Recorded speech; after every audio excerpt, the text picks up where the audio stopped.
everyone, this is Faisal, certified high performance coach and a lifelong student of philosophy, spirituality, and sciences.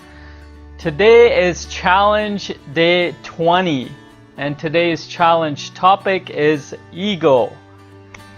And before I get into the topic and the questions, I want to take the time to thank all those who have been participating, all those who have been liking and sharing the videos, all those who have been encouraging others to join us in these discussions so we can learn more and more from everybody. So thank you very much, and make sure you like and share this video. Make sure you post your answers for the questions that I'm going to ask on the original video on my page. Once again, today's topic is ego. Probably one of the most abstract topic I'm going to talk to you about. It's one that's very misunderstood by many, a concept that's very misunderstood by many. But we'll go into that. So I have two questions for you.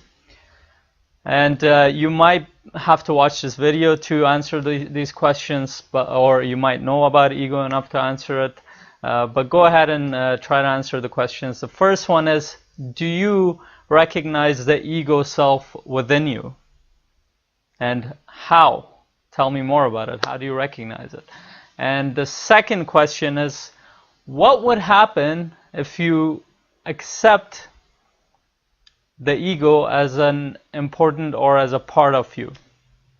If you just accept it as a part of you. I know this second question might be difficult for many, but watch the video and you'll get some ideas. Okay, so ego.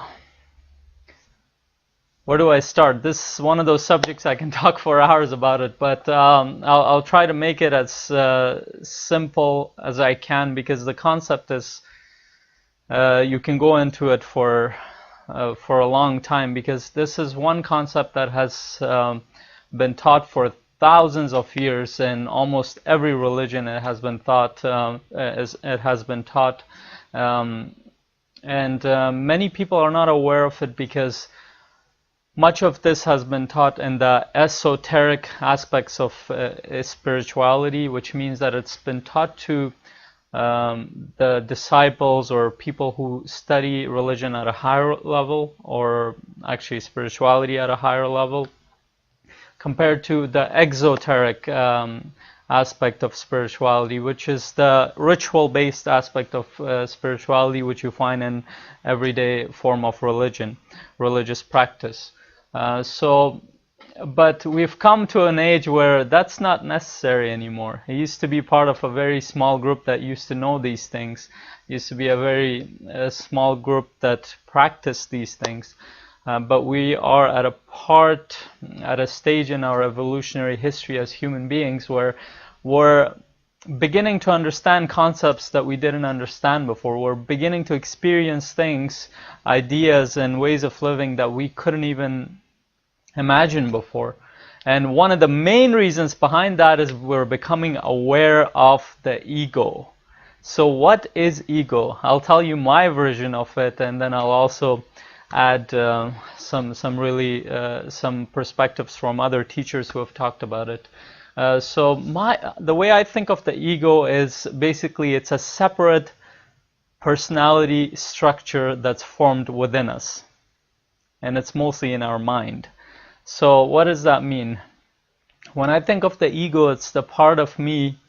I'll give you in terms of illustrations or examples so you get it. So when you think of the ego, it's that part of you that tries to argue with people. It's that part of you that has that smug smile when it wins the argument. It's that part of you that feels comfortable with criticizing others. It's that part of us that wants to constantly do things just for the sake of doing things. It's the part of us that tells us that we're not good enough.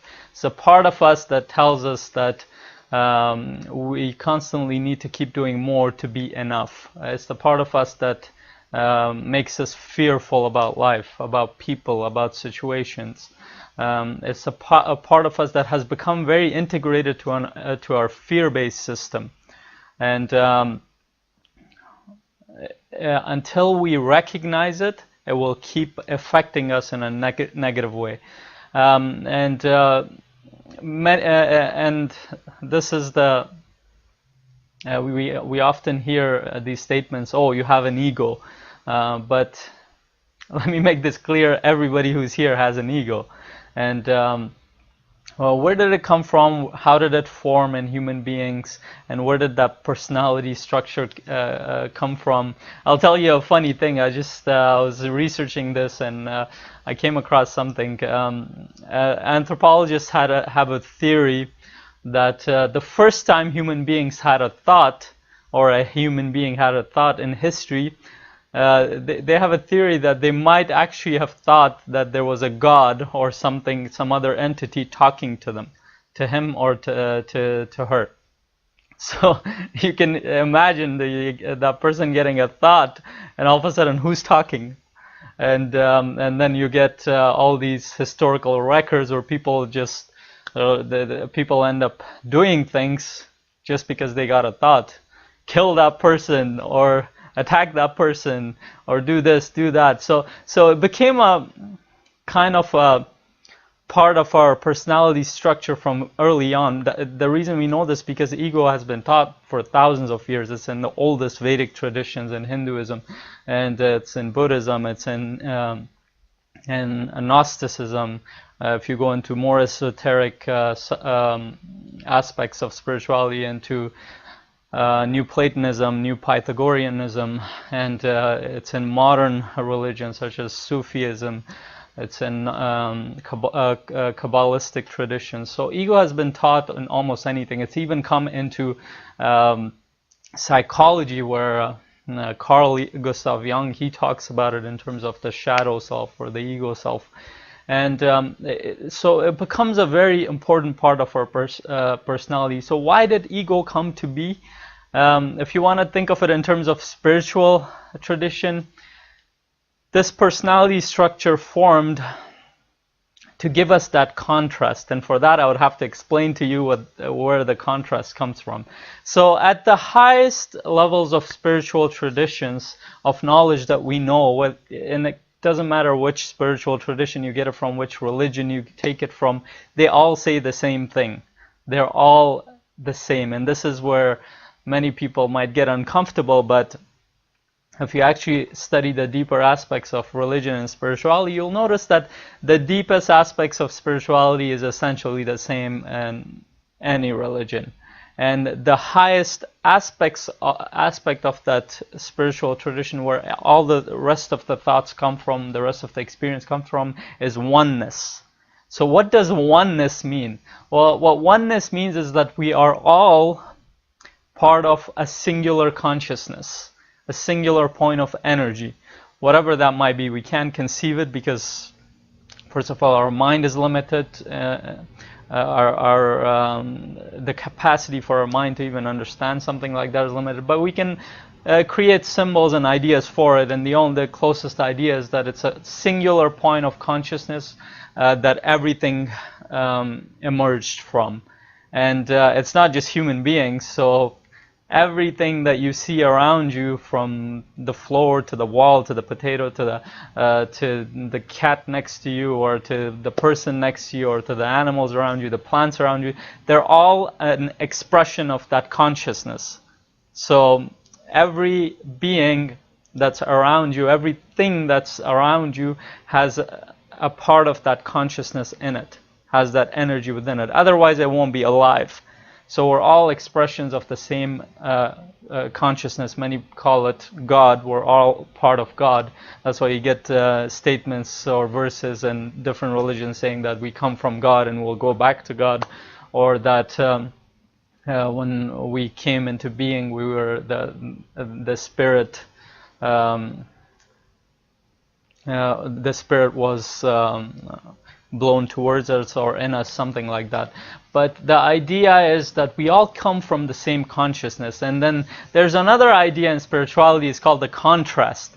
So you can understand that very simply, because the way we see things, and it's a philosophical thought as well, is that the only way we know that something is white if we know that there's a black, or if we know that there's a different color.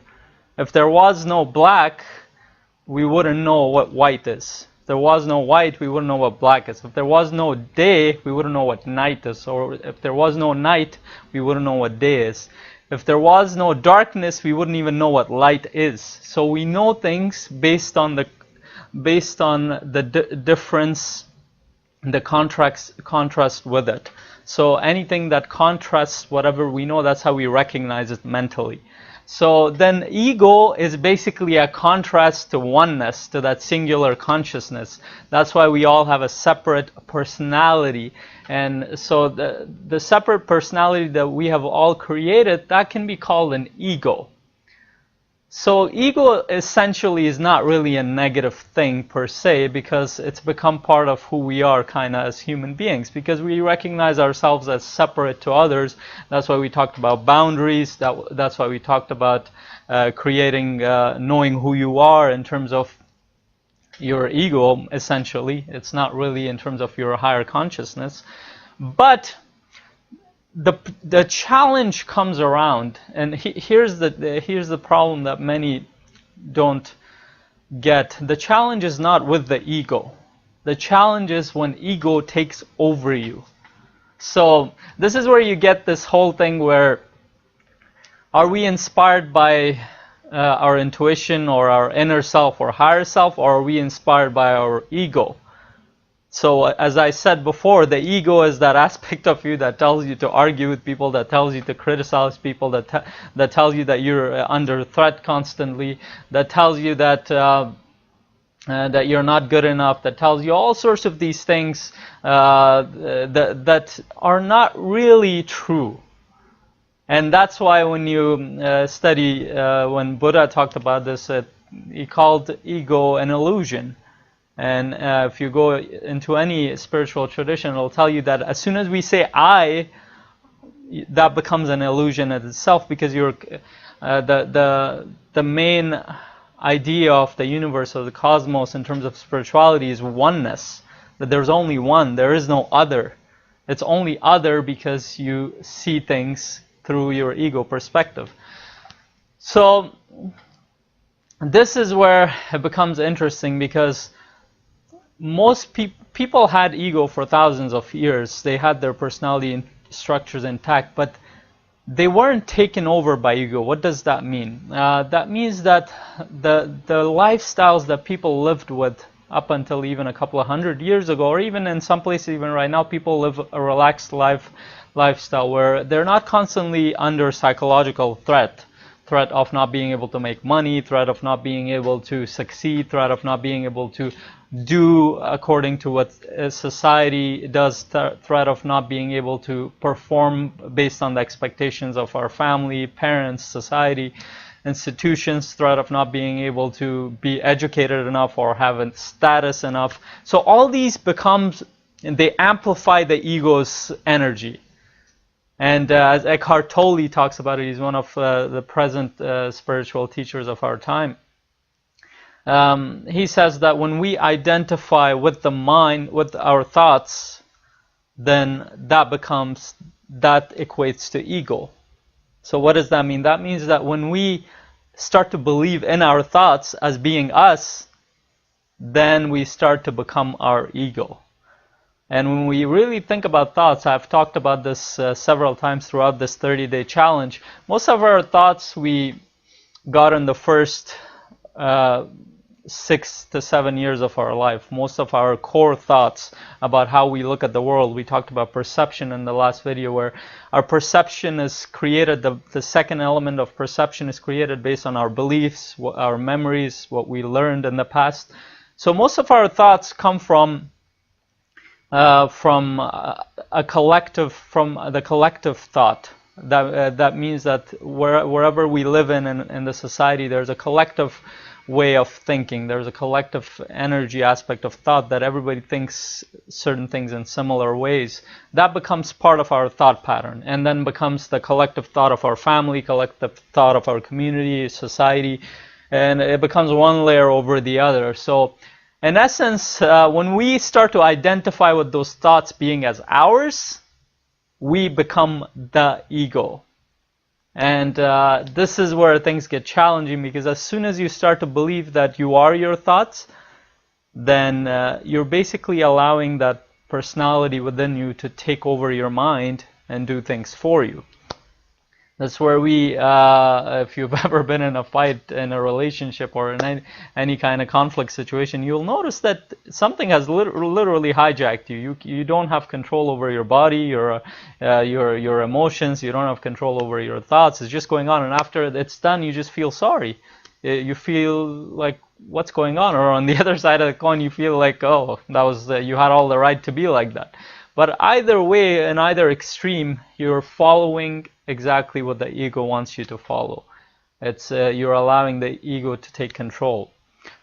And so how do we differentiate between the ego and between yourself? I talked about the observer and thinker.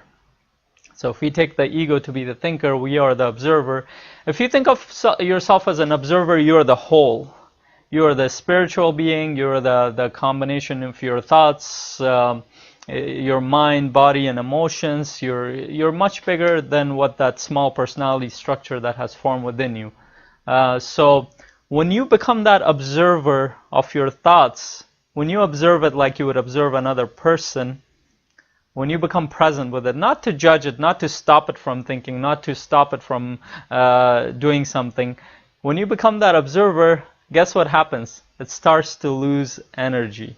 And this is where if we think of ego as an energetic component of our mind, and essentially mind is an energetic component of our brain, and we can actually, with modern instruments such as EEG, what is it called, electric encephalogram, I think that's what it's called, but EEG, or there's another device called SQUID, I don't know if I remember that, let me see if I can remember it, superconducting quantum interference device that can measure your EEG, can measure your electric component of your brain, and then the conducting device can measure the magnetic component, so the electromagnetic aspect of you. And if you know a little bit about physics, you'll know that Earth has an electromagnetic field. In the same manner, humans have electromagnetic fields. So when we why did I bring this up? When we think about thoughts, your thoughts are actually energy. You can actually measure it outside of your body. So when we think about it like that, your thoughts, if you've ever been in situations where you're sitting around people, their energy affected you. Well, what are we thinking? What is their energy? Much of that is the negative thoughts affecting you, or sometimes positive thoughts affecting you in a positive way. So everything is energy around us, and I'll go into that later in terms of physics, but in later episodes. But for now, if you think of thoughts as energy, and if you think of ego as as one energetic component of your thoughts, or multiple energetic components, it's literally entities within you basically telling you to do things. So when you become aware of it, that energy starts to subside. But what most people do is they try to control their ego. So if they get a negative thought, they're like, okay, no, I'm not thinking negatively. That makes the energy, that raises the energy of the ego, and it starts to think more negatively. And in the same way, when we get into conflict with people, if you hear something that makes you feel threatened, all of a sudden you believe that you feel threatened in that moment, and it's the funniest thing, because we feel threatened around the people that we trust the most around us. And then when you actually think about it, why do we feel threatened about the people that we trust so much? Why do we feel threatened by them? Because you don't feel threatened, it's your ego that feels threatened. That's the main component of the ego, and I think from an evolutionary perspective, it was probably formed as a survival mechanism. And that's why it's an aspect of it, and it's an important aspect of us, because in most cases when there are threats, like I talked about it last time, our hindbrain, our primal brain takes over and gets us out of the way of danger. But But those are real, tangible dangers, like an animal coming to attack you, or you jumping. There's a bus coming towards you. That's fine. In those cases, fear is legitimate. But when you're arguing, when you're talking to a person, all of a sudden that person says something critical because their ego got activated, and all of a sudden your mind starts to accept that, okay, that's what's wrong with me, and then you start to accept that that's who you are, then that's where your one ego starts to fight with the other ego. And this is where the causes of most conflicts are, where people are not really arguing with people. It's the personality structures, the energetic entities within their mind that are arguing with each other. And how does this how does this come into our personal development? How does this come into having a better life? When we think about the things that we do, when we think about how we are as a person, I told you how the ego, for the most part, creates survival mechanisms. And for survival for ego means winning in an argument. Survival for ego means creating negative thoughts, essentially. Survival for ego means trying to succeed based on standard norms because it has accepted the collective thought as its own, and you've accepted the ego's thought as its own, or the ego as yourself. You've identified with that thought. You've become attached to it emotionally. And this is where it gets worse and worse and worse. It becomes a chain reaction where the more we identify with our thoughts as being ours, the more we start to get affected by them. And it comes to a point where people become their thoughts. And if you've ever been somewhere, and you might have done it too, and I've been guilty of this too, where you're sitting down and you start talking to yourself. And in our head, we think it's so normal that there's always a voice in our head that keeps talking. And just because everybody else does it, we think it's a normal aspect of it. But is it really? Consider that. And some people you see they're actually talking, their lips are moving, but they're talking to themselves. And then when we think about people who are mentally challenged in a lot of ways, who are in psychiatric institutions, they talk to themselves. So why do we think that this is so normal, that we talk in our head to ourselves, or we talk to ourselves normally? Because we have accepted it as a normal part of who we are, because that's what everybody does. But let me tell you, it's not normal. It's naturally not normal to us to be like this. It's only normal because we consistently have thoughts that are either taking us to the past or to the future. And this is where the ego lives. The ego either lives in guilt, regrets, fears, and things that happen, and bad memories that happen in the past, or it lives in the future where it's always afraid of something happening. Oh, what's going to happen with that? What's going to happen with my bills? What's going to happen with my job? What's going to happen with my relationship? All these are a construct of the ego. So then we're back to the topic that we talked about in the first few days of this challenge, presence. Where presence lies, ego can't enter, because ego can't conceptualize presence. As soon as you come in the presence, ego starts to fade out. And this is where, when you start thinking about a lot of the spiritual and religious traditions, they always get you to focus on the present. They get you to focus on being in here in this moment now. If you think about Zen, the whole concept of Buddhist Zen is it's so extreme that you have to constantly be in the present, in that sense. And everything that the people who follow the Zen philosophy, it's not even a philosophy, but it's a way of doing things. They do things as they come up. They don't think about what they're going to do in the future. They don't think about what's happening in the past. The whole practice is around being in the present. And whether you think of Taoism, a lot of the Eastern spiritual teachings are surrounded by presence, and also the Western as well, but they are more at a higher level. So when we think about presence, now how do you do this in your daily life? If you've ever washed dishes, if you ever find yourself washing dishes, or even driving, or even walking down the road, pay attention in terms of dishes. If you ever wash dishes, if you pay attention to the coldness of the water, the texture of the plate, the way it feels on your hand, the things, the voices, the clanking voices that you hear, you will come to the present because you're engaging your senses. When I talked about anchoring in the presence video, that you anchor yourself back here as soon as you engage all your senses, your sight, your hearing, your taste, your touch. So every time you do that, guess what happens to the ego? It goes away. But then it comes back because we start to identify with our thoughts. As soon as a thought comes, we're like, oh, okay, that's what we think. But that's not what you're thinking. It's just the ego is picking up thoughts that have been within you recurring for a long time. And it's just keep running it like an old tape. So what is the first step to becoming a whole person? Is to become aware. And we've talked about awareness several times. And the reason awareness is so important, because as soon as you become that you are bigger than the ego, not bigger in terms of, oh, I'm better, but as soon as you say that, then you become the ego again, because ego is the one who differentiates between better and worse. Your inner consciousness, your higher self doesn't differentiate between things being better or worse. So when you say that you are, ego is a small part of you, but you are not it.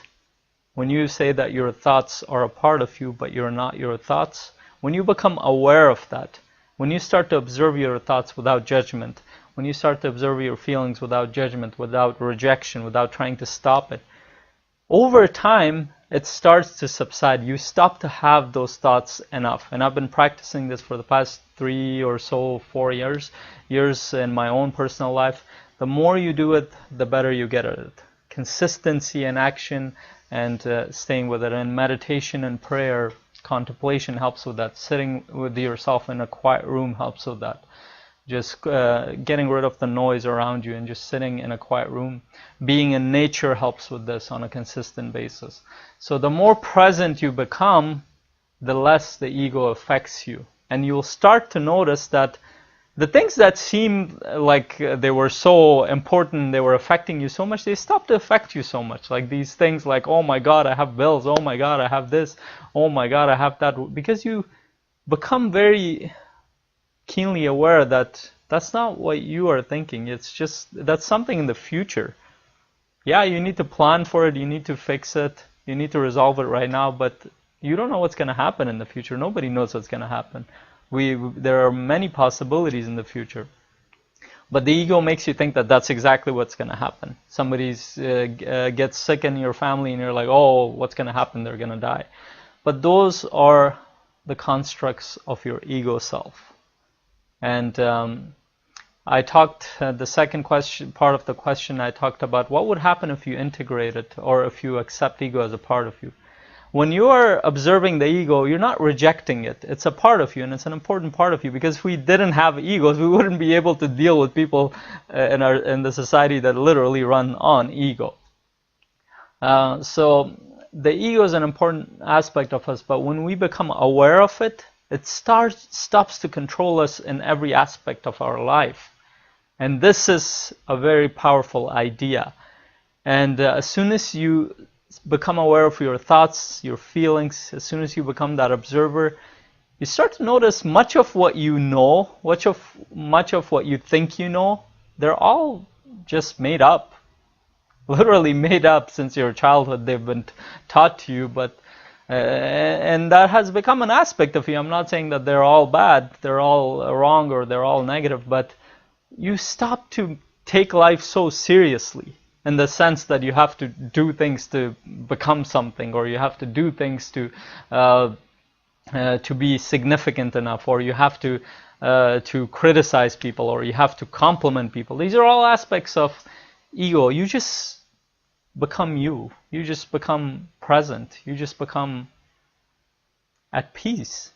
And that's what it is. What do we, and much of happiness is rooted in peace. If you are at peace with yourself, if you don't get alarmed by situations constantly, by your negative thoughts, by things that happen around you, if you're calm, if you're at peace naturally, then you are essentially happy.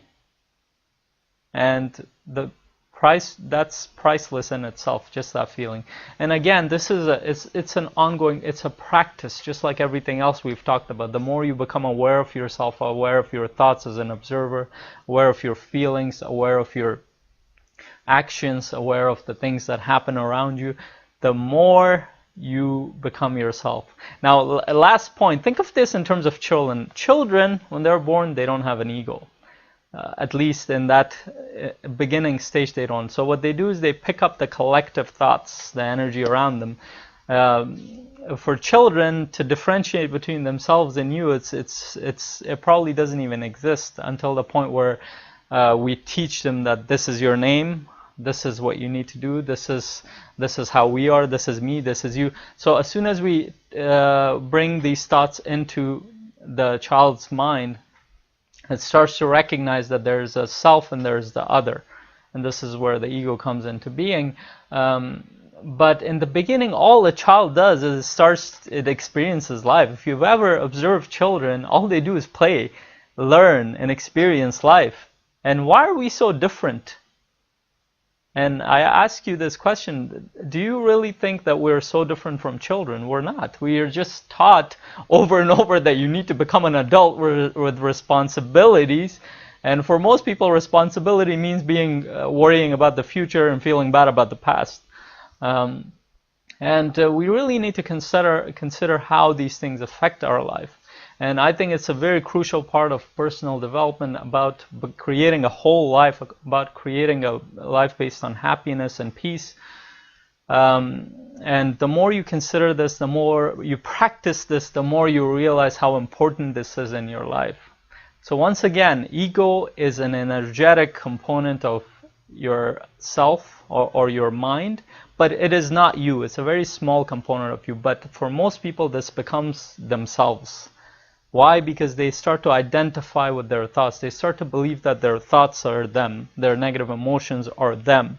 They are parts of you, but they're not you. The more you pay attention to this observer-thinker idea, the more you become aware of yourself, the less you'll notice that things affect you negatively around you. Go ahead and practice this in your everyday life.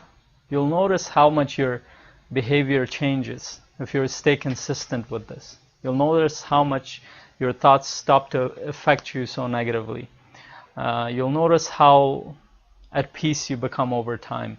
And start focusing on the presence, because as soon as you're present, ego rarely comes in that area. It actually doesn't even exist in present, because it's usually in the past or in the future.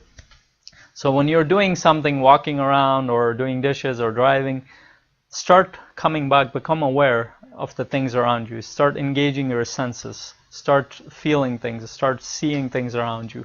Really start listening to the sounds. Don't go into your past. Don't go into your future.